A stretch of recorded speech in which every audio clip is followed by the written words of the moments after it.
There was only standing room left this National Day for Truth and Reconciliation.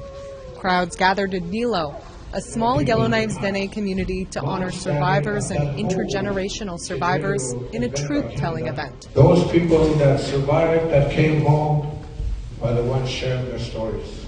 Children were stolen from their homes and made to attend the some 14 residential schools in the Northwest Territories. A not-so-distant memory in Yellowknife with the Cacho Hall, the last school to close in 1996. Anger replaced it all. I don't remember that first year in residential schools. I don't talk about it much because I don't remember much. I remember the crying. There's a whole bunch of us, maybe 20, 30 in junior boys. Every night, somebody would start crying, and pretty soon we're all sniffling. Elder Paul Andrew is a survivor who spent years in Grolier Hall in Inuvik. He shares his story of forgiveness he learned from a Holocaust survivor.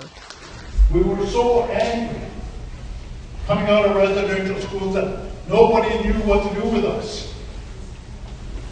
And the Holocaust survivor was able to tell me that story.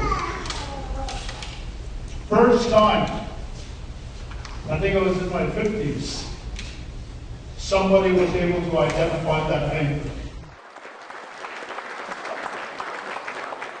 Intergenerational survivor Cindy Chase shared her uplifting message of taking her power back by taking responsibility for her life. I take 100% responsibility for all my experiences. And I need to do this because if I don't, I'm going to start blaming my mother, my father, residential school. She's a wellness worker with the Yellowknives Dene First Nation and says communities must stop oppression by tackling unresolved trauma and codependencies.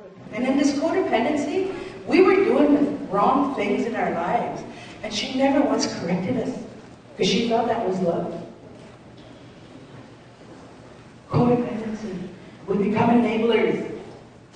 While National Day for Truth and Reconciliation comes to a close, Case reminds everyone they're not alone. Put some good energy in why we have this day to remember those children that never, they won't. And it takes a community to heal. Charlotte Mort Jacobs, APTN National News, Dillon.